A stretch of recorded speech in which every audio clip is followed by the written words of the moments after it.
Well, Jeff, I was just going to mention, this is Dave Adams with the Invasive Species Coordination section. Just mention that this Invasive Species grant opportunity is specific to Rapid Response and Control grants for 2017. And just summarize real quick that there's approximately $2 million available. Minimum grants are $11,000, maximum $100,000. And the funding for this opportunity is from the New York State Environmental Protection Fund. Okay, so you should all see this PowerPoint entitled the 2017 Invasive Species Rapid Response and Control. And if it's too small for you, sometimes the text might be a little too hard to read. You can right-click on this and make it full screen, or you can click on that double arrow up in the top middle, which will also make it full screen. So like I said, I'll go through a few slides here, and then I will get into actually looking at the RFA, and then I'll get into actually applying for it.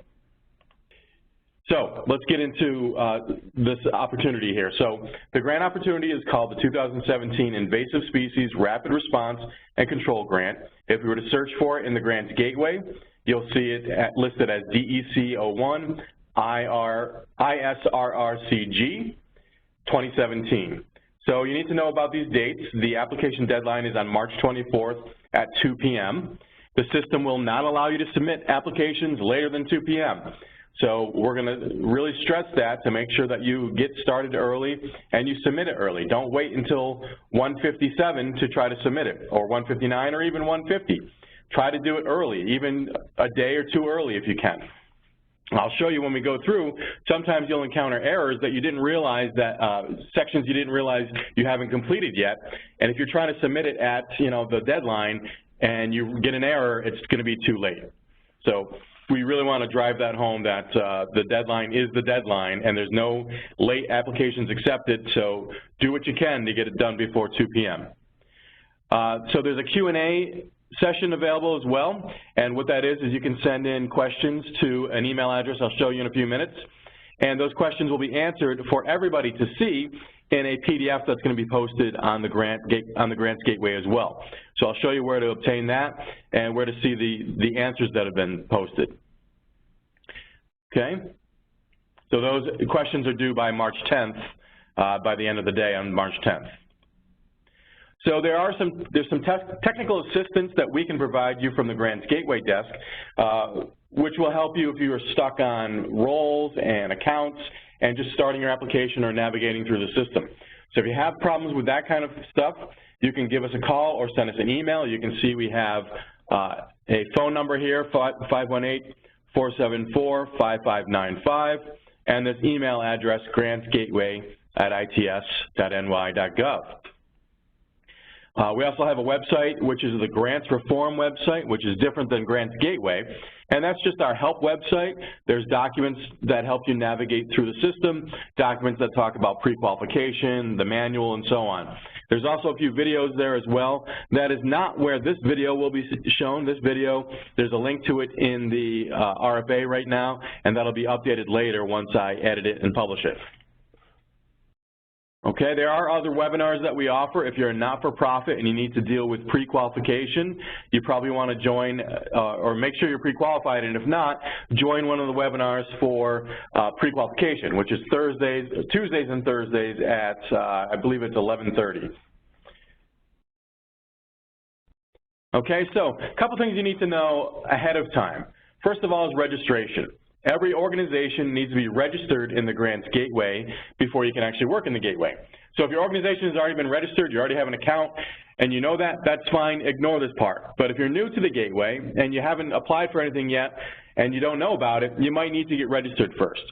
So the active registration is not something you can do in a few minutes. You have to fill out a form. It's just a one-page form, but you do have to mail that to us. You have to have it notarized and mailed to the Grants Gateway office. So it takes a few days to do that, and if you don't yet have what's called a SFS ID, the Statewide Financial System Vendor ID, that would take 2 or 3 extra days to do that. So give yourself time. If you're not yet registered in the system, you need to be, and you need to start by sending in that document. There's a link on the Grants Reform website, and there's a link in the Grant Opportunity Portal. I'll show you that as I get into the live website. So there's also something called pre-qualification. And basically the idea is we want to know that you're a well-run not-for-profit if you're a not-for-profit organization.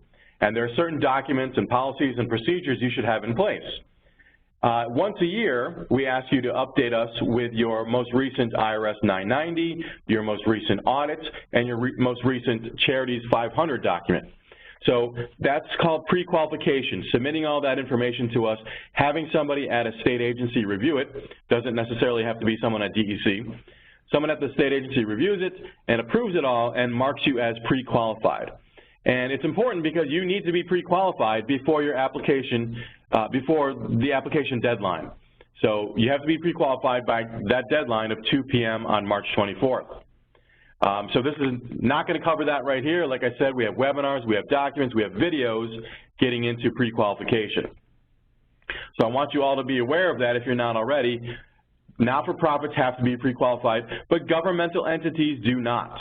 So if you're a municipality, don't worry about it. You don't even have an option for pre-qualification, and it's not required, obviously, for governmental entities. So only for not-for-profits. So another thing I want to talk about is the user roles, and this is something that is a stumbling block for a lot of people when they first start in the system. So every account has a role, and you can do certain things in the system based on what role you're in. So for instance, I'm going to circle this one down here in the bottom left, the Grantee Delegated Administrator. This person is who we set up the first time when you register your organization. So we usually like to set up 2 Grantee Delegated Administrators.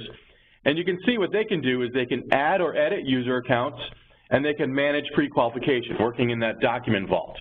So notice what's missing here is this person can't actually work on applications.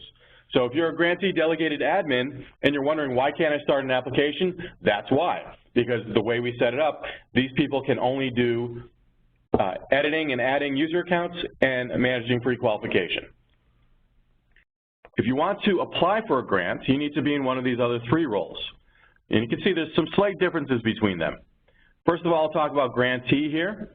Grantee is somebody that can start and edit an application. They can save the changes in the application. They can enter in the budget and the work plan and answers and things like that. But they cannot submit it. They can't send it to us and electronically submit that application before the due date. So the person that can do that is this next person, the grantee contract signatory. They have all the same abilities that the grantee has, but they can also submit that application. So you really do need to have somebody in this role here at a very minimum so that you can have someone that actually can submit the application. Now, this third person, the grantee system administrator, actually can do all of that as well. So you need somebody in one of these 2 roles here on the right, the grantee contract signatory or the grantee system administrator. You definitely need one of those in order to submit the application. Why would you have people in different roles? Well, maybe you have a grant writer that works for you, and they'll be the grantee, and then you have, you know, department head or division head, something like that, that actually submits the application. So that's why we have it set up that way.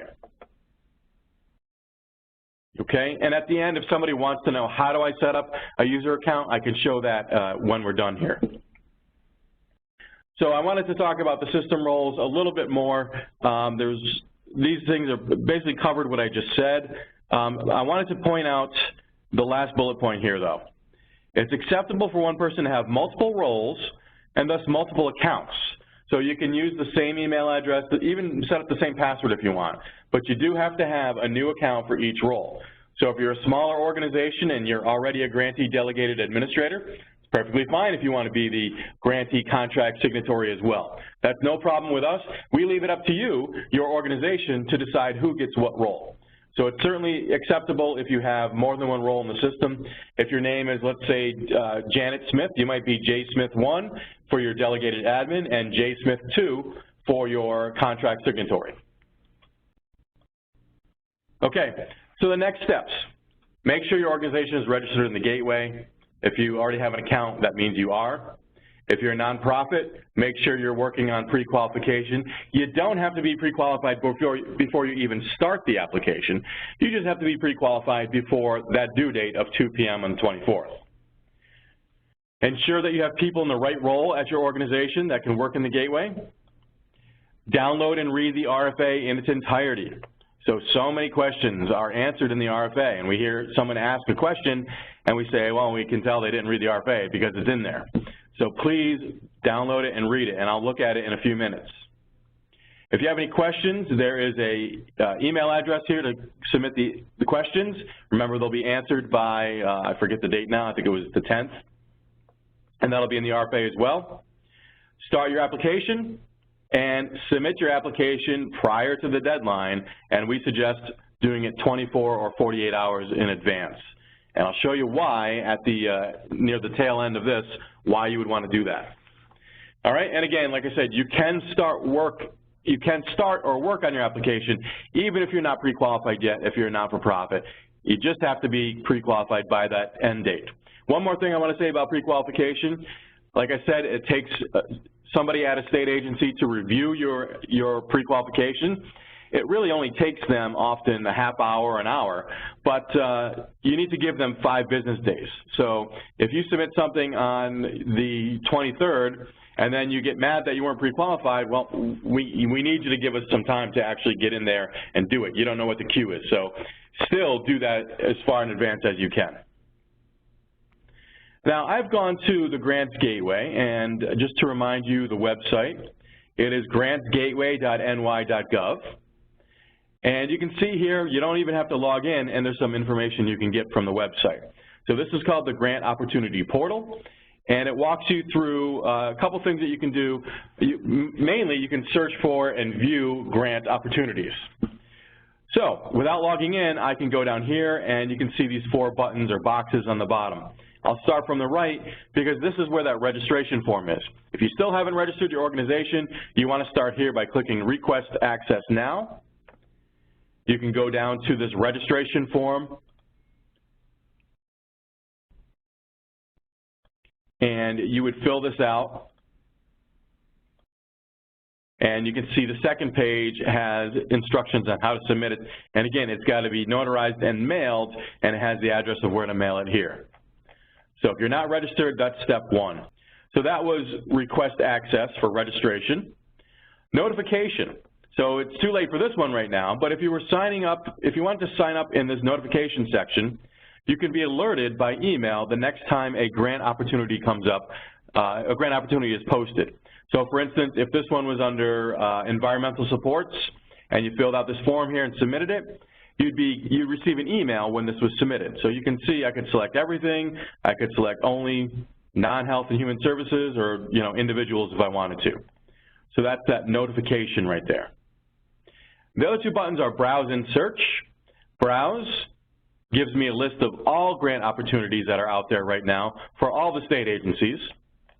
And I could click Search right here, or if I click on Search on the main box, on the main page here, click on Search Now, I can search for the opportunity. So for instance, the one we're talking about, I can search for the word invasive, and if I wanted to, I could sort it by agency. I'm pretty sure no other agencies have the word invasive in their grants, and that's true. I hit search, and I found the one we're talking about. So you can see I can do not even a complete word or the whole thing. It's a lot easier just to write the word invasive. If you want to see everything that the DEC has, I can click on this drop-down and go to Department of Environmental Conservation, hit search, and I can see everything that the DEC has, even those that are closed. And if I wanted to only go by those that are for, let's say I'm a governmental entity, I can hit search and do that. Okay, but in our case, I'm going to clear that and just search for invasive, and we'll look at that. So we can see that it's DEC. We know the full name of it. We can see that it's still currently available, and governmental entities or not-for-profits can apply for it. It's due on January 19th. I'm sorry, it was posted on January 19th, and it is due on March 24th. Let's take a look at it. We'll click on this link here and get a little more information about it. So there's that unique ID number that we talked about, ISRRCG. Stands for, of course, Invasive Species Rapid Response Control Grant, 2017. Now, if you started an application, your application number would be this number, and then a 5-digit number after it. So the first organization that started theirs, it would be this number dash 00001, and so on. So I'm actually going to start one in our test system here, and you'll see my application number as we go through. You can see there's the contact name and the email address. That email address, isinfo@dec.ny.gov, that's the address you'll send for if you have any questions. And again, that's also noted down here in this Q&A section, which we'll get to. You can see on the left here, it also shows what we call solicitation profile. It's basically just the first few paragraphs from the RFA, or a couple paragraphs that explain it. You want to click on this View Grant Opportunity to get the details of that. So we'll do that in a minute. That's where you actually get the RFA. Again, that due date and time, 2 p.m. on March 24th. We anticipate awards will be made around May 10th. These are up to 3-year contracts, and there's about $2 million available. Each application can only be between $11,000 and $100,000 in grant funding amounts. So if you ask for $150,000, it's going to be automatically denied. The letter of intent is not required, so you can ignore that. We talked about the Q&A. Questions are due by March 10th. There's that email address again. And when the questions and answers document has been saved and updated, you'll see it right here, and we can see there's already something here. So I'll click on that in just a minute. The last one will be posted by 3/13. It says 12 a.m., but it'll be the end of the day. Who can apply for it? Again, not-for-profits, governmental entities. Who would this grant target? And then that email that we talked about, the email that if you signed up for it, anybody who had clicked on environmental supports would have received this email when this was posted back in January. So I want to just click on this Q&A document. You just click on click here. And I believe it's a Word doc. And I'm just going to open that. I'm not going to go through it, but you can see there's questions and answers. So right now it looks to be about 3 pages, and it'll probably get larger as time goes by here. So that's, again, that Q&A. Anytime it's updated, you might want to check this periodically because it'll be updated, and it'll just be the same link right here. All right, so we do want to look at the RFA. And how do we do that? We click on this View Grant Opportunity button. Now, before I do that, I want to point out, this page looks very much like the page that you'll get to when you start your application. But the big difference is when you're logged in, this button turns into start an application or apply for grant opportunity. So it turns into the button that says apply for grant opportunity and allows you to start your application. So if you're not logged in and you're just looking in the portal, it's just going to look like this. And we'll click on it and download and open this PDF. Now, I'm not going to go through details of the PDF. We've talked about the dates and that information. You can see it's 22 pages. It's not that long. But please do make sure that you read it and understand it. Here is the link on the first page to the YouTube playlist that once I edit this video, you'll be able to click on here and actually see this recording. Okay, so first couple pages talks about grants reform, talks about registration and pre-qualification. So someone had asked me to remind them what the documents were for pre-qualification. There's certain forms and documents you have to fill out just for initial pre-qualification, but on a yearly basis, you need to provide us with the IRS 990, your audit document, and the Charities 500, or the CHAR 500 document. So that's due once a year. It's due usually 6 months after the end of your fiscal year. Okay, registration, this talks about registration. Pre-qualification, some more information here as well on page 3. And then the actual details of the RFA start here on page 5. Okay, we talked about the award amounts. I want to go through a few things here. There is a match requirement. So when I go through and fill out my budget, I'm going to have a 50% match. So that's important to realize that you're going to have to come up with 50% of it towards the match. Okay, talks about who's eligible and how to define those eligible entities. It gets into multi-partner and intermunicipality projects. Okay, I'm going to go through, so the next few pages, starting on page 8 here, are details about the grant. And of course, you're going to want to read that. I'm going to skip through these for a few pages. It talks about how payments and reporting would work if you were awarded the contract. So page 12 here talks about what kind of things you're allowed to claim for or put in for on your budget. So you want to, of course, understand that. Bottom page 12 and the next page talks about matching and how that works and what's ineligible for match. And then on 13, it goes into the evaluation criteria, and that's important to realize as well. Your answers, of course, are going to be evaluated. That's how we decide who gets funded based on how well the project looks and how well the answers that were provided. So that's important to understand how they're going to judge your applications. You're not judged against other applications, you're judged on the merits of yours alone. So we scroll through here, talks about MWBE as well, which is the state's Minority and Women Business Enterprise mandates. Talks about a couple other things here as well, and then we get into that scoring that I talked about. So that's here on page 18. So you do want to know what you're being scored on to maybe help craft your answers a little better. So that's the last few pages here.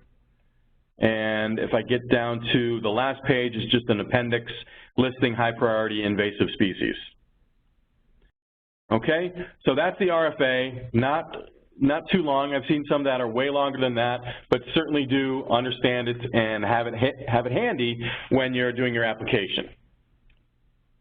So let's do an application. I'm going to go back to the system here, and I'm actually going to log into, we have a staging system that I can use that basically is a copy of our live system. So this is just a test system. What I do is not going to be for real, but it'll allow you to see what it looks like to start and submit an application.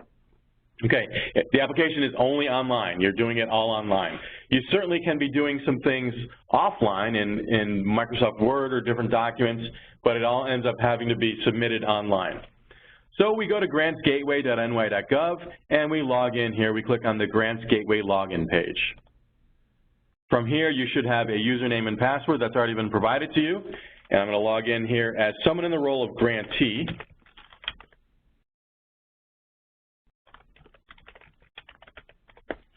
And I'll hit log in here. Okay, so it says, welcome Jeff, and it affirms that I am in the role of grantee. And you'll remember grantee is somebody that can start an application, save an application, but can't submit it. So before the due date, we're going to have somebody else log in and do that. Now, just to show you the navigation up here, starts off with home, which is where we are. The grant opportunity portal, that's what we just looked at. That's where you don't have to be logged in. You can search for grant opportunities. Once you're logged in, there's no reason to go there. You have 4 things that organizations may have. You may have an application, you may have contracts, you may have progress reports, which are related to tasks in a contract, and you may have tasks. So tasks could be somebody needs to sign a contract, or somebody needs to update a budget or something like that. So if you were to start an application, and I'll get into this in a few minutes, you could click on application and actually search for the one you've already started. So that's one way that we will be able to locate the application later. So I will show you how to get there later. The black bar here is some reference. We've got training materials. There's some links to those videos and documents we talked about. Organization is your organization's information. So that's where you or your grantee delegated admin would go and add members. So that's where they can add new user accounts under organization. And I have 2 here in my test. So they would click on organization and then organization members. And there would be an add member button here if you were the grantee delegated admin that allows you to do that. So that was organizations. Profile is your personal profile. If you need to change your email address or something like that, log out would obviously log you out of the system. So I'll go back home here. Now, this blue bar here, this will change as you go through the system. If you're on a page that allows you to save, you'll have a save button here, and we'll be using that a lot when we get into the application. Now, on the home page, there's 3 other sections. One of them is hidden right now. So there's View Available Opportunities. That's where we're going to find this opportunity. There's your inbox, which you can ignore. And there will be tasks. Once you start an application, that becomes a task for you. And I mentioned tasks up here on the top. That's what will be here as well, tasks that are just for you. So we'll start our application and it'll become a task. So if you're going to start an application, here's the quick part. Log in as a grantee or grantee contract signatory. From the home page, click on View Opportunities right here. Now, a lot of people end up clicking here on the portal and wondering why they can't start an application, because that's not where you do it. Home, View Opportunities, and we'll search for the word invasive. Okay, I've found all opportunities that have the word invasive in it. Of course, this is the one we want. I'll click on it. This page looks exactly like what we saw in the portal, except for this button now says Apply for Grant Opportunity. And that's what we'll do. We're going to click on this and start our application. Okay, so we now have an application started.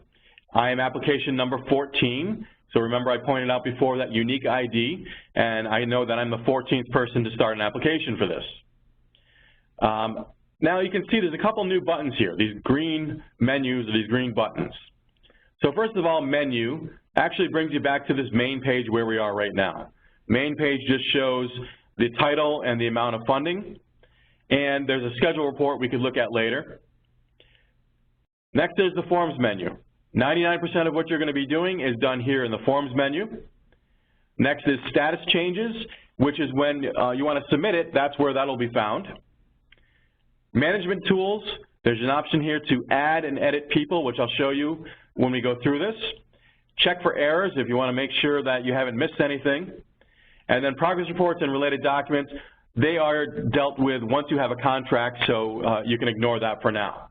So we do want to get into the forms menu. You might have noticed I can hover over it and see the menu, but it's a lot easier to just click on forms menu and see what we have. So you'll be coming in here, looking at your application and clicking on forms menu and going through and entering and saving these various forms. So let's start off with, I'm just going to go in order here. Contract document properties. There's nothing you need to do here. This is just FYI for you what a contract would look like. If you click on it, we can see there's a sample master contract, which has pretty much all the options that you would see in a contract, so it's not really realistic. And then the attachment A1, which is the DEC's program-specific terms and conditions. So you can click on this view file here and see that document. If they had any other documents, you would see that down here, but realize this is nothing I can do on this page. I'm not entering anything. Sometimes people ask, well, what do I do with the master contract? Do I enter something into it? No. You can just ignore this page if you would like. There's really nothing here that affects your application. So that was contract document properties. Next, we have application information. Later on, we can print or preview our application. Here's another link to the RFP. If I wanted to click on that, I'd get the, in our case, RFA, and be able to view that PDF again. And this is application versions. Once I submit my application, a nice PDF will be created that is actually what the DEC will use to review my application. And it's something for your records that'll kind of always be there so you can see what your application looked like the moment you submitted it. So again, nothing you need to do there. The information you start entering starts right here on project site addresses. Okay, so I'll click on this, and I'll enter in, I don't really have a project in mind, so I'll just call it Jeff's Invasive Species Project. Might be the name of your location or the municipality name or something like that. And my address is 123 Main Street. My zip code.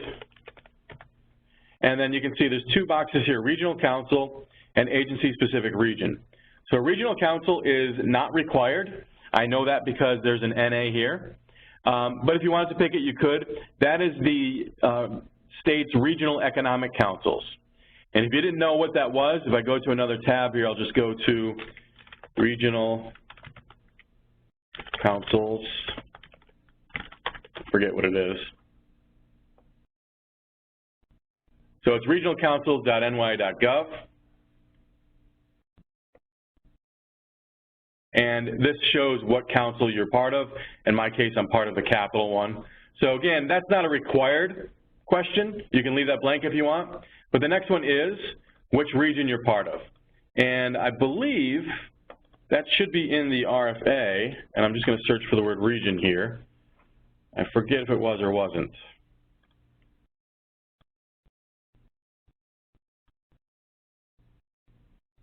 Isn't there. So DC, you're going to need some way of letting people know what region they're part of.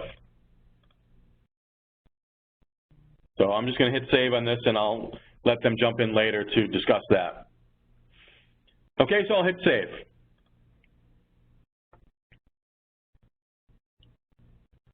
Okay, so I hit save, and I get this nice green light here that my information has been saved. Now, one thing I didn't point out is there's some required fields. If I forgot to give a name to it, and I hit save, it will save what I did, but it'll give me this error. Project name description is a required field. So that's one of those global errors.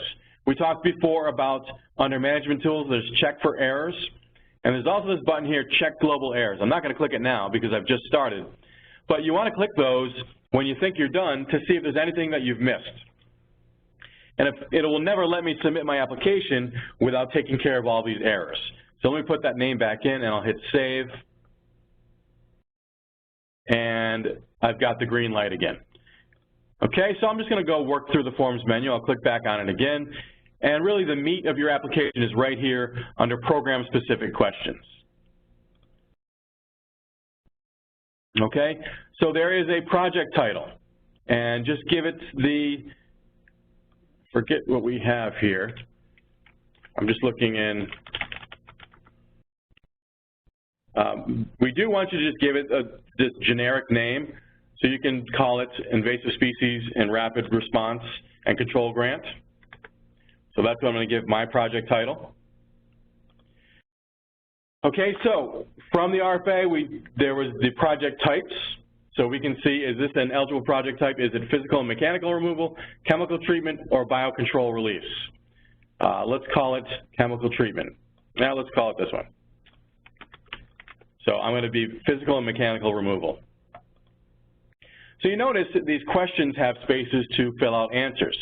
Some of them have answer boxes that are larger or smaller than others. So you can see this allows up to 250 characters. This allows up to 1,000. We've got a yes/no type question. We've got some questions that allow for uploads. So I'll go through those and show you how that works. So here's my project summary. Now, I'm not going to read all these questions. It's up to you to do that. Applicant type. So am I an eligible municipality, a 501c3, and so on. So let's say I'm a NFP 501c3. Eligibility location. It has to be located wholly within the political boundaries of New York State.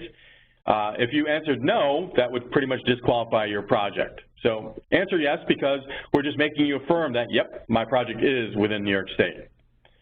Proof of ownership. So if applicable to your proposed project, please upload proof of land ownership in a single PDF file. So we only allow for one document here. If you have multiple documents for some reason, you need to combine them into one PDF.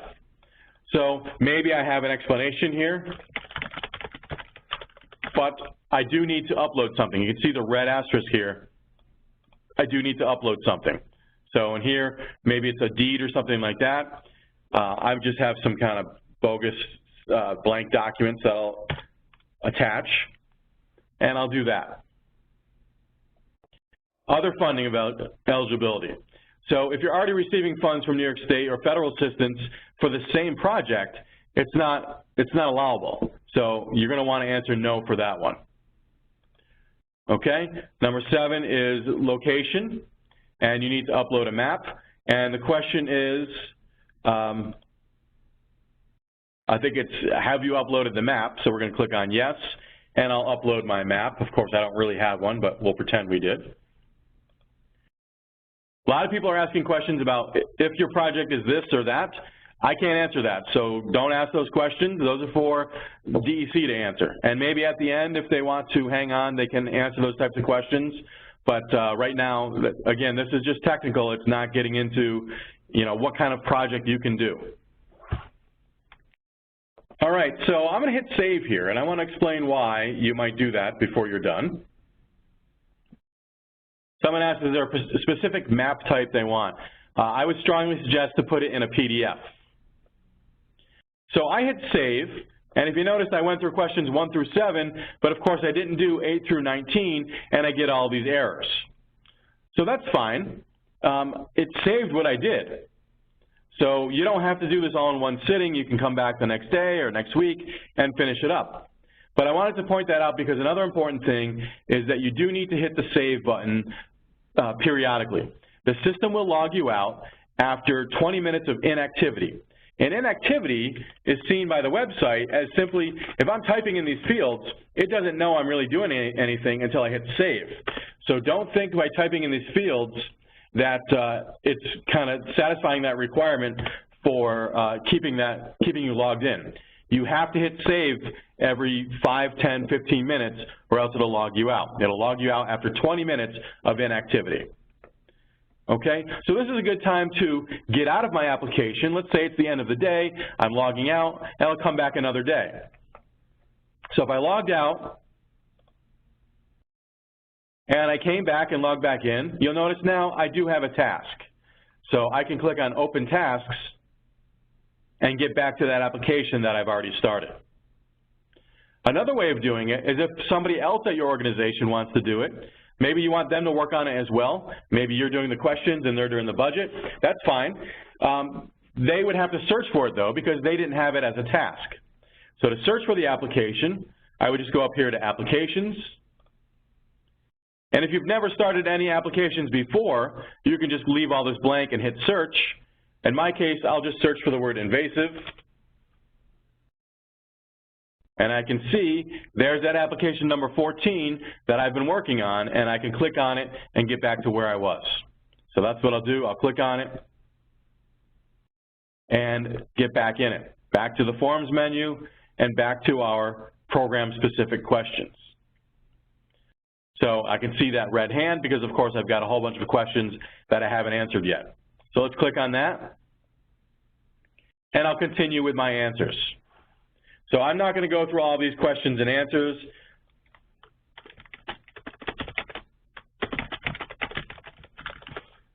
It's up to you to really read that and understand those. Again, some have attachments, some are just text.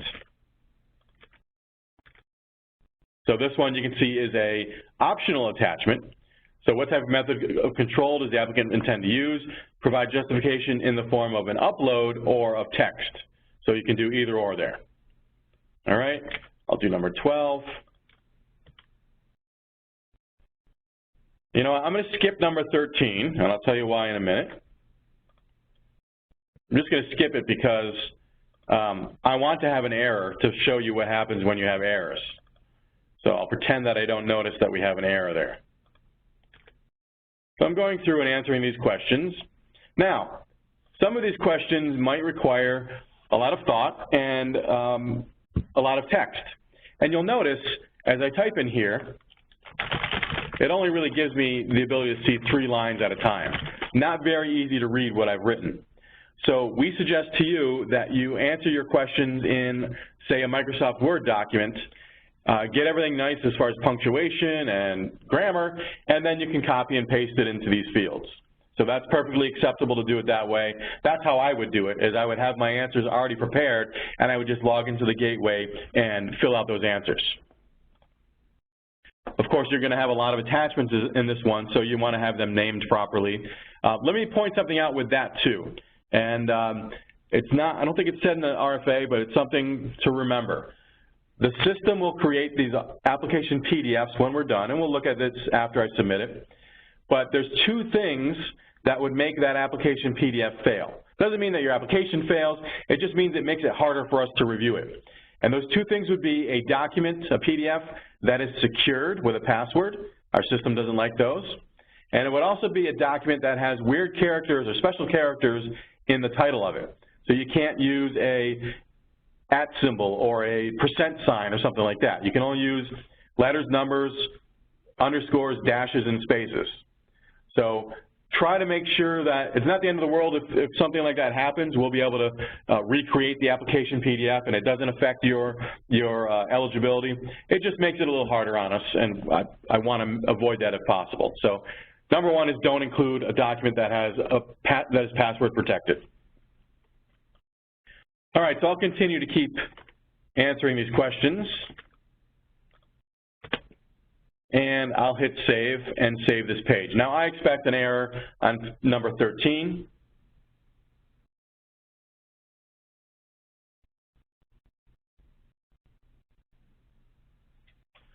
And this is a good thing to point out too. Please make sure when this is spinning up here, when you see that icon spinning, just wait it out.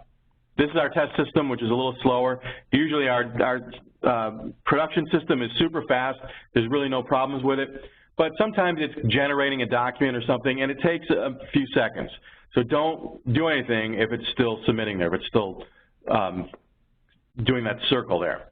So as I expected, number 13 gives me an error. Let's pretend we don't see that because we want to see what happens later on when we have an error and we try to submit our application. So let's go back to the Forms menu. A couple more sections that we need to do. We answered our questions, and we now are going to get into our budget. So before we go to the budget, and then the work plan is next, I want to point out the pre-submission uploads, because there's a couple documents here that'll help you. So we'll click on pre-submission uploads, and you'll see there's 4 documents here. There is a sample work plan, and if I was to click on click here, which is going to give me an error, but that's just because I'm in my testing system, you wouldn't get that error. If I click on that, I open it, and I get a blank work plan. So in a few minutes, we'll fill one of these out, or I'll have one that's filled out, and I'll use it. So this will help you when you input your data for your work plan. Also is a sample municipal endorsement. So if you want to have if you need an endorsement and you want to know what the language looks like, we give you a sample that you can use, download it, fill it out, have it signed, and attach it. There's also, if you need to do seeker, there's 2 documents here. If you need to fill them out, so there's the short environmental assessment form and the full environmental assessment form. So those are provided here for you if you need to fill those out. So that was Forms menu, near the bottom, pre-submission uploads. So I'm going to go back to the budget now, and I'm going to fill out my budget. So I'm going to do, you can see there's different categories. There's salary and fringe, which are part of personal services, and there's contractual, travel, equipment, other, which are part of non-personal services. So I have a cheat sheet that I have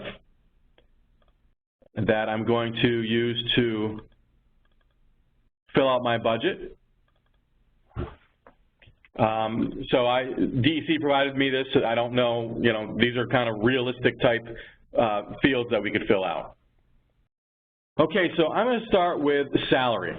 And in my sample budget here, I've got, what do I have? Oh, I don't have anything. Oh, I do. So I've got a director, environmental analyst, and project supervisor I'm going to enter.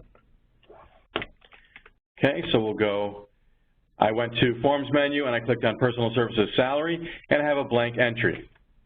So this is the program director, and they direct the program. You'd be a little more descriptive than that. There's 1 person in this title. Their salary is $100,000. And what do we have them doing here? We have them working 40 hours, or they work 40 hours and they're getting 5%, so $5,000. So 40 hours, 5% for 12 months. Now realize what we're doing here, this is a multi-year contract, so you're only putting in for year 1, and actually that might be wrong. DEC, is it 3-year fixed term? I'll let them answer that. But right now I'm just going to put in 12 here. It's a fixed term. It is fixed term, okay. Yep. So I misspoke. Whatever this is for the whole duration of your project, not just 12 months. So I'm going to leave that at 12, but this guy or this person is getting $5,000 from the project. Now, actually, this one, we're not asking for the grant. We have matching funds for that.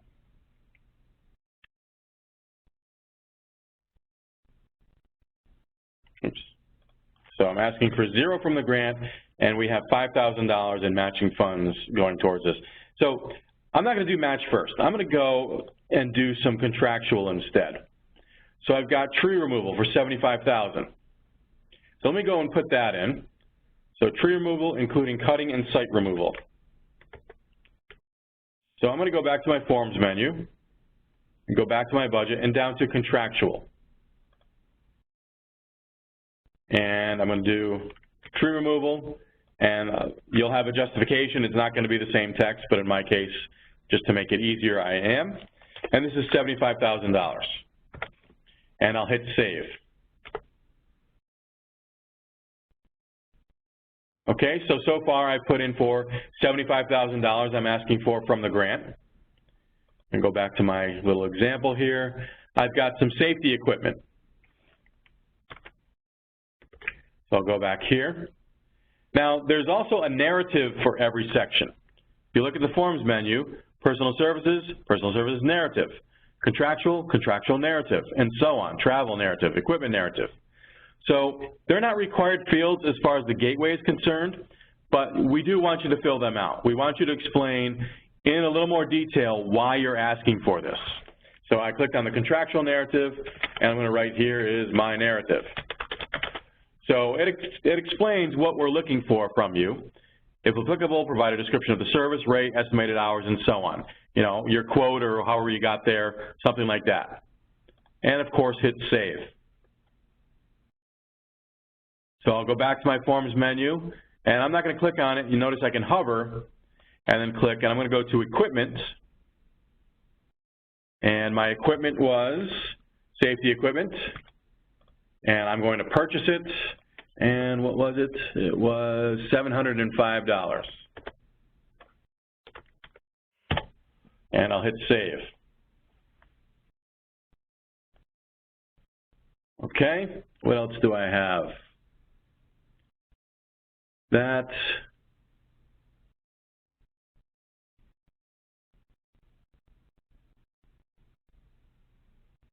And I think, oh, and travel. So I have travel to and from project site, and that's 400.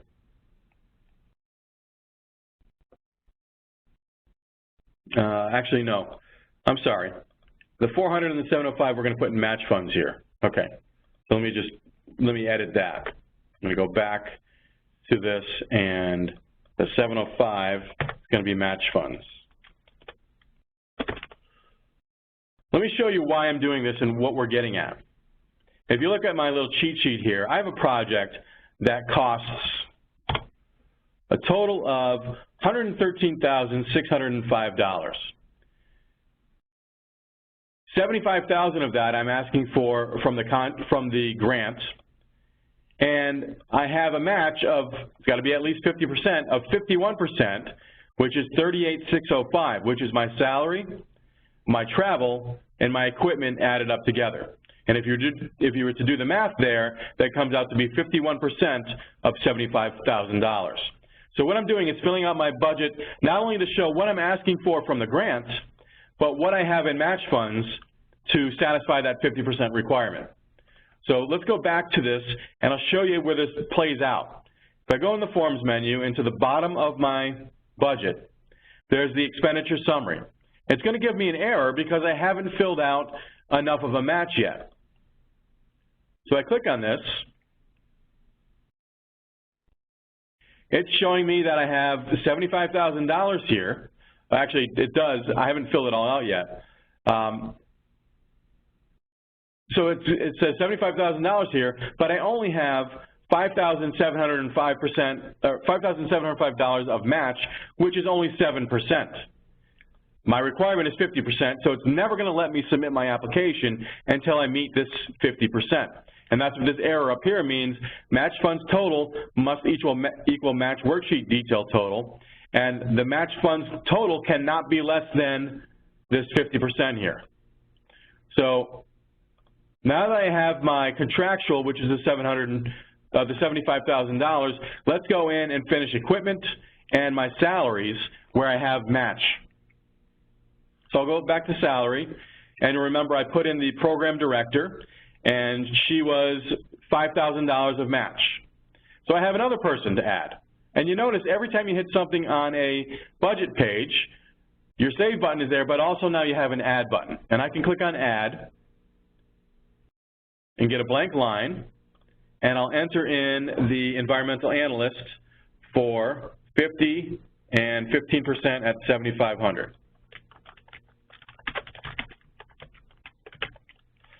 And you'll have a description or role, 50,000 and 40, and they are 15. And again, I'll do I'll say this is 24 months. And I don't have grant funds, so I'm asking for 0. I have, what do I have? 7,500 here in matching funds.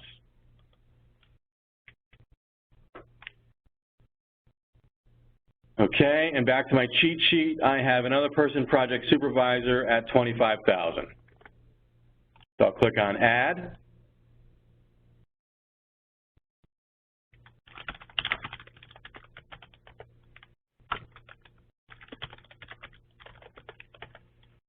So they're at 50,000 for 40 hours a week, and they are 50% funded for 24 months. We're asking for $0, and I have $25,000 match. So I've entered in 3 people here, and you can see whenever you enter in a second and now a third, we now have a drop-down where I can toggle and go back and edit or delete or whatever I need to do one of these other fields. So if I needed to update, you know, maybe I wanted to make this a capital P and hit save, you can do that. Okay, so I can see that I've got $37,500 in salary that I have as part of this project. All right, so I didn't do my salary narrative. I would go to salary narrative here and answer it and hit save. And back to the forms menu, you can see I didn't finish equipment, so we'll go back to equipment. And remember, I had 0 and 705 for my safety equipment. And then I had travel. I'll go down to travel. And what did I have here? I have $400 in travel to and from project site.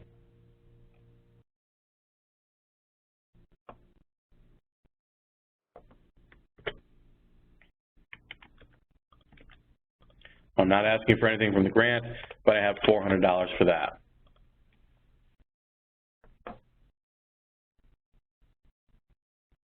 Okay, so if I got everything right, I'll still have an error on the worksheet, on the summary here, but it's not the same error, and I'll show you what it is, and that's good. So my match is now 51%, which of course satisfies that 50%. So I'm asking for $75,000 from the grant, which is my contractual, and I have $38,605 that in matching funds toward this project. So my whole project, I'm saying, is costing $113,605. I'm within that $11,000 to $100,000 grant request, so I'm not above or below what I need to be. But I do have one other error, and that's this: match funds total must equal match worksheet detail. So there's one more sheet here in our budget, which is called the match worksheet. And it's right down here, match worksheet, which is basically saying, all right, you said you have $38,000 in match. Where does that come from? What's the source? In kind, whatever, you know, what is it? So I'm going to just type in my source. So here is my source. Describe it. Here is my description. If you have some kind of documentation to prove, like a I don't know, a document number or some name, you can put that in here. You can see it's not a required field. And then what is the amount? So let's say this is $35,000, and I'll hit save. All right, so I have $35,000 in match that I've said, but my total is $38,605. So I still need to account for $3,605. So I can click on Add. And here's another source, another description, and 3605. And if I hit save, 38605, 38605. So they add up. So if you were even $1 or 1 penny off, it's going to give you an error until everything matches. Now if I go back to my forms menu and I look at that expenditure summary, you'll notice that error has gone away because I've satisfied all the requirements. So to recap, I've entered in 3 things under salary, three positions. They all happen to be covered under match, and I entered in the narrative. I entered in contractual. That was at $75,000, and I had the narrative. And I did travel. I didn't do the narrative, but I should have, and you should. And equipment, same thing. Enter in equipment and do the narrative. We also had other, but I didn't have anything under that category. And I looked at my summary, and it all adds up, and it all satisfies that 50% requirement in match. So I'm done with my budget, and there's one more section here to do, actually 2 more sections. This next one is the work plan. So this is what's called a grantee-defined work plan, where you tell us how your project is going to go, what are the milestones and what are the objectives. So if we look at that spreadsheet that we were going to download, not a spreadsheet, but a Word doc. Remember in our pre-submission uploads here? And I went to download this simple sample work plan right there. That's this document right here. And I've got one filled out for me. And it's my Southern Pine Beetle Project. And this is what I'm going to do. So here's the high-level overview of my project. We're going to need to enter that in. And then here's my work plan. I've got objectives, tasks, and performance measures. So objective is the high level. Tasks are the milestones that you get to get to that high level. And performance measures are how to measure if we've done that thing. So if there's things that you can measure as far as numbers, you know, number of trees or number of whatevers, you can do that. Or you can have dates, maybe do this portion of the project by this date, and then this portion of the project by this date, or just, you know, generic text. You can do any combination of those types of performance measures. So I'm going to copy here that, and I'm going to lay it out the way they have it here, which is objective 1 has 3 tasks, and this has 2 performance measures, 1 performance measure, and 1 performance measure. And then objective 2 has 2 tasks, each with 1 performance measure. So you can have multiple objectives. Each objective can have 1 or many or multiple tasks, and each task can have 1 or multiple performance measures. Before I do that, let's fill out my project summary. So I'll go back here. We'll go back to our forms menu. I filled out my worksheet. You don't have to do the worksheet. I think it just helps you. It'll make it a lot easier to fill it out here. And I'll go start with my work plan overview form. And I'm going to get into the work plan period, which I forgot what it was. Was it 5/1? I don't remember now. We'll say 8/1/2017. Let's see if it says in here, or DEC if you want to jump in. Start date is July 10, 2017 through July 9, 2020. Perfect, thank you.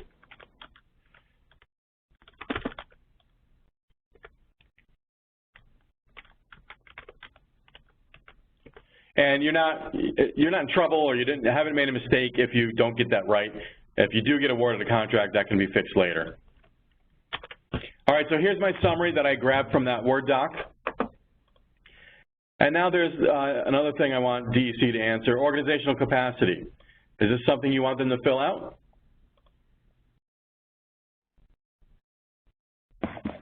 I believe there is a text box option to add information there. Yeah, so the reason I ask is if this was already answered somewhere in your program-specific questions, this would be duplicate. But I don't really think, I guess it was, but what this says is describe the staffing, qualifications, and ongoing staff development or training activities and relevant experience of the provider. So if you think that's already covered and you don't really want to look at that for applications, we can tell them to put NA here, or you can have them fill it out. And I don't know if it was spelled out in the opportunity. And as much information as is available should be entered into the worksheets, I think. Okay. So the answer here is do answer this question. So here is my organizational capacity. So you can see you've got a certain number of characters allowed. You've got 50,000 characters allowed up here, which is a lot. That could be up to like 20 pages in Microsoft Word. And this organizational capacity only allows up to 4,000 characters. So realize that you've got a lot of room here to put it in. Don't go crazy with it, but we do want to know, what you're doing with this project. So this is where you have the ability to, you can copy and paste, and it's probably a good idea, especially if you have bullet points and things like that. If you type that in Word and pasted it in here, it will retain those bullet points and numbers and however you laid it out. So I'm going to hit Save here. And I've done my overview form, and now I need to get on to those objectives, tasks, and performance measures. So I'm going to go down to my Forms menu and start with Objectives. And I'll take objective number 1 from my cheat sheet here, which was control of southern pine beetle infestation. Okay, if you want, you can describe it. But notice this is a not required field. And I'll hit Save. Now that I hit Save, if I hovered over the Forms menu or clicked on it, I've got another option now, which is Tasks. So I'll go to Tasks. And I've got one task here, which is Pre-Control Inventory. Pre-Control Inventory. And then again, a description is optional. And hit Save. Okay, so I've hit Save on that. Now if I hover over that, I can go and enter in a performance measure. All right, so I had performance measure. Let me close this. I had performance measure 1 here, which was survey and map. Now notice this does require a narrative. So I would do something like this. So there's my description, and maybe my name is survey and map. And I'll hit Save. Now notice it does allow for uploads. It doesn't require an upload. If there's something you need to provide more details, that's fine, you can do that, but you don't need to. So I now have one objective, one task, one performance measure. But remember I had two performance measures for this one. So let's do this next one, which is identify the number of infected and buffer trees to be cut. So how do I do that? Well, I can click on Add here. I wouldn't want to go to the Forms menu and back to Performance Measure because that's where I am. I want to click on Add, and I'll now get a blank performance measure. And I'll just call this number of trees and hit Save. Okay, so now I have this toggle just like you saw before with our salary. Whenever you click on Add, you can now toggle between them. And if I go back to my tasks, I've got the one objective and one task. How do I add another task? So I go back to my worksheet. Another task is cut infested and buffer trees. Okay, so I'm on tasks right now. I click on Add, and I do that.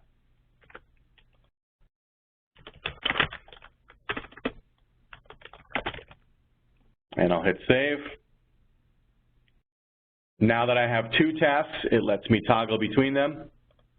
I'm going to stick and stay on cut infested and buffer trees, and then now go to the performance measures for that. So I don't have any yet, it's blank. And I'll put in contractual count up well, count and report number. So let's call it count and report. And I'll hit save. Okay, so looking at my work plan, I have now a third task to do, which is removal of the felled or dead trees. All right, so I'll go down there, and I think you guys all get the point here. Back to the Forms menu, back to Tasks, and I have two now. I'll hit a third one,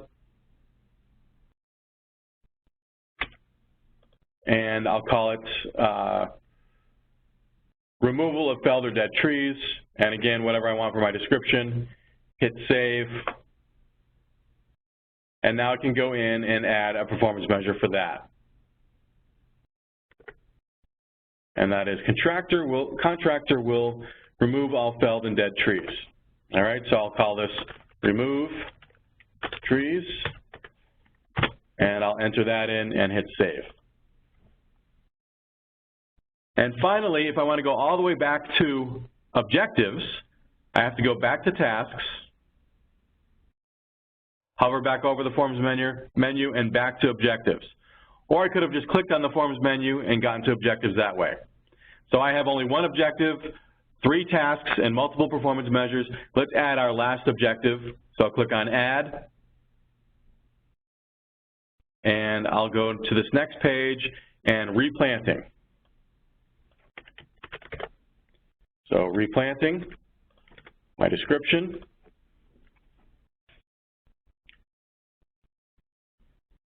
And then I'll go to my tasks. And I'm only going to do the one. I think you all get the point by now. Survey. Save it. And then lastly, performance measure. And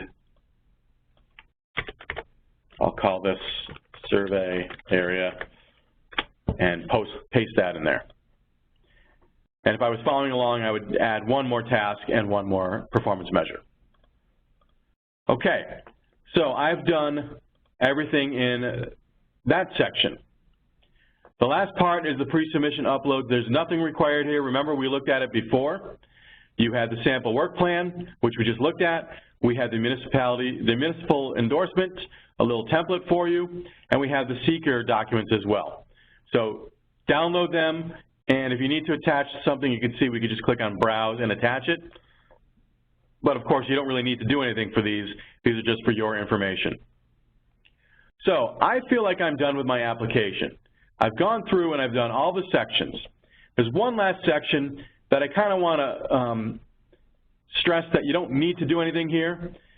This is a grantee document folder. I'm only going to mention it because people will look at it and ask. This allows you to put any kind of random document in that becomes part of your application, but we're not asking for anything, so don't actively go here and just put a whole bunch of extra stuff here. You can see I could just browse and attach something if I wanted to. So as far as I know, there's nothing else that you're being asked for, so there's really no need to do that. If DEC has another way of explaining that, they can, but I don't think you really need to do anything there. So again, I feel like I'm done with my application. I'm going to ignore for now this error. We'll pretend we don't see it. And I want to do a couple things. First of all, we want to get it submitted, but I can't do that. Remember, I'm the grantee. So I want to have my grantee contract signatory be able to do this. Now, I could just tell him or her to log in and go to Applications and search for it. That'll work.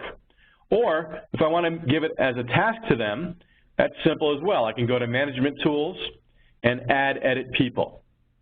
So I'm still just looking at these green buttons. We've been working in the Forms menu all along, and now I'm going to go to Management Tools and Add Edit People. And I know the guy that I want is this guy, Jeff Signatory, and by simply checking his name and hitting Save, when he logs in, he now has it as a task. So I'll click on Log Out, and I'll log in as the other person, J Signatory. And he does have now a task where he didn't before. If I click on Open Tasks, I can see that task right there, Application 14. Again, he doesn't have to do that. He could have just logged in, gone to Applications, and search for the word invasive. And we see that we have one application started that has the word invasive in the grant. So he can click on it and go through the forms menu and review it, or even make changes. If I wanted to add to the Workplan overview form, that's fine. I can go here and type, here is more info. That's fine if more than one person works on it. And if I go back to the forms menu, we can see that Jeff, the grantee, started and saved this at 3:08, and Jeff, the signatory, did it at 3:16 and 59 seconds, just a few seconds ago. So it keeps track of who did what when. All right, so I want to preview my application before I submit it. You could go through page by page and button by button like we did, or we could click on Print Application right here. So Print Application, I'm back in the Forms menu, opens up in a new tab, and it wants me to print it. So if I wanted to, I could save it to a PDF or something.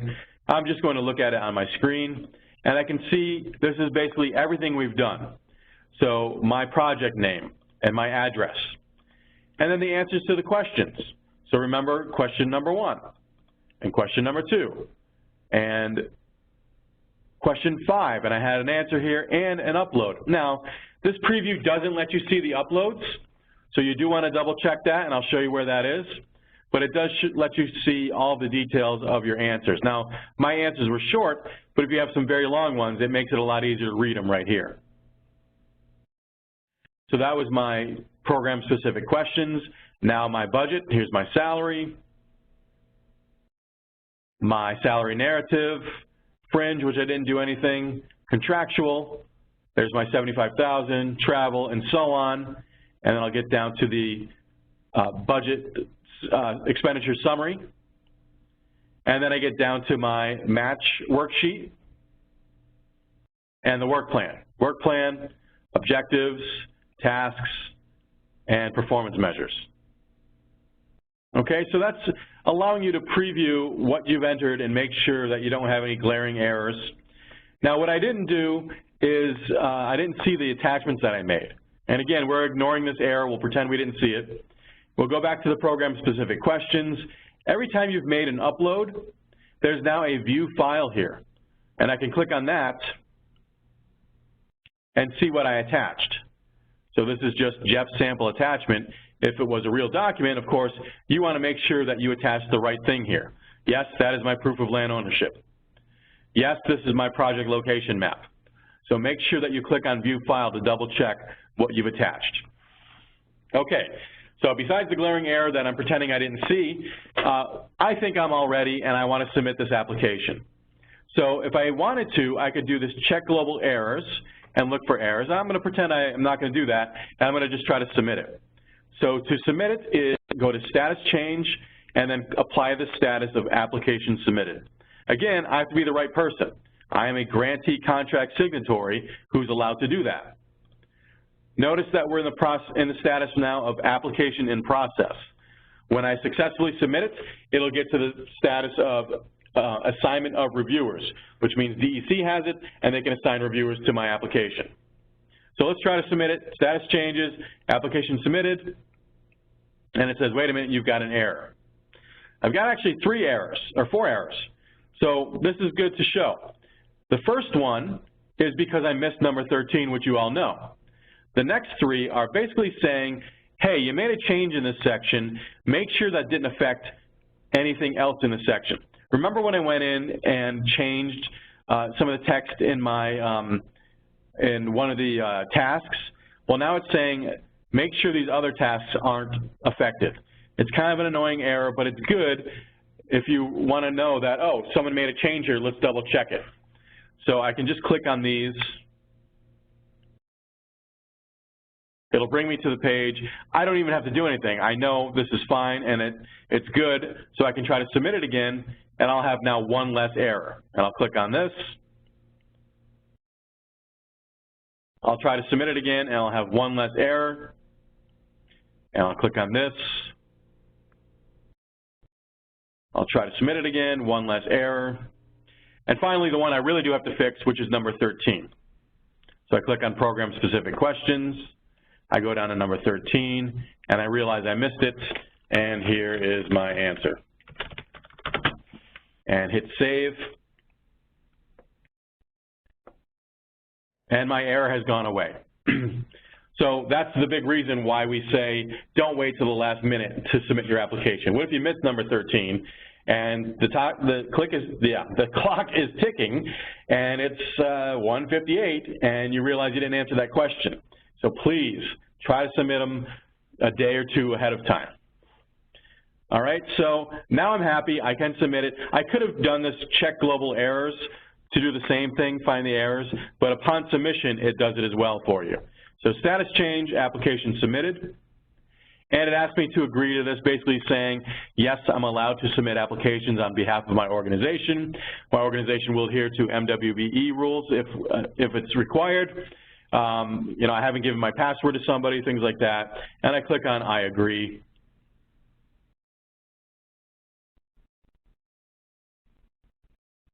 And it's now submitting my application, and it has. So how do I know that it submitted my application? Number one, my status has changed now to assignment of reviewers. Remember before it was application in process. Number two, I no longer have a task. See, I don't even have any tasks anymore. That task is now a task for the DEC.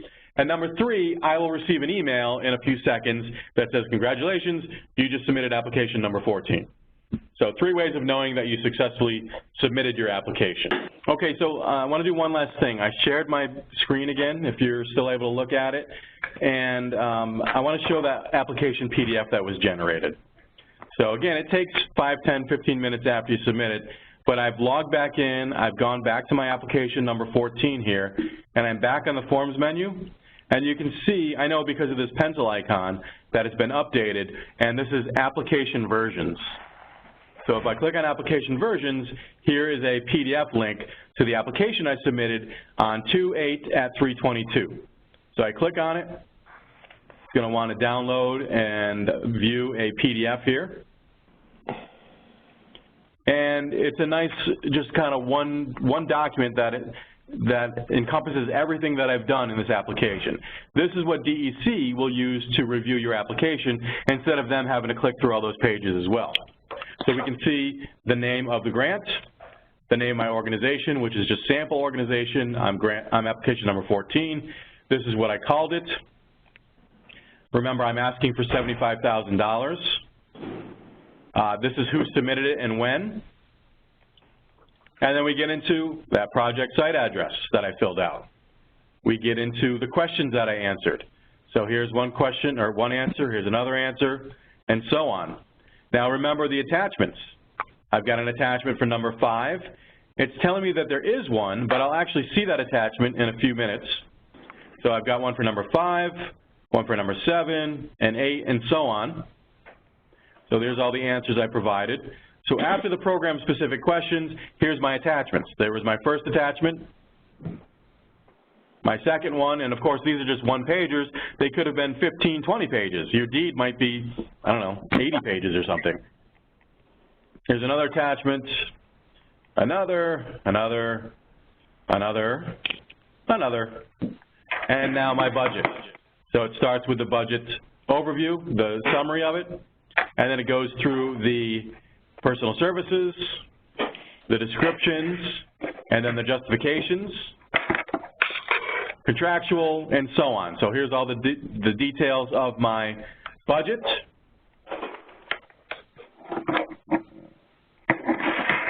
And my match worksheet, there's that 38605. And then my work plan, my overview form, my objectives, tasks, and performance measures. And remember I gave, for instance, I did remove trees as the name, and then contractual remove all felled and dead trees as the description. That's how that shows up. So name dash description. All right, and then the last thing is the organizational capacity, and if I had any other attachments, they would show at the end. In my case, I didn't have any. So this you can save for your records. Realize it'll always be here in the gateway for you anytime you log in, and you can view that application.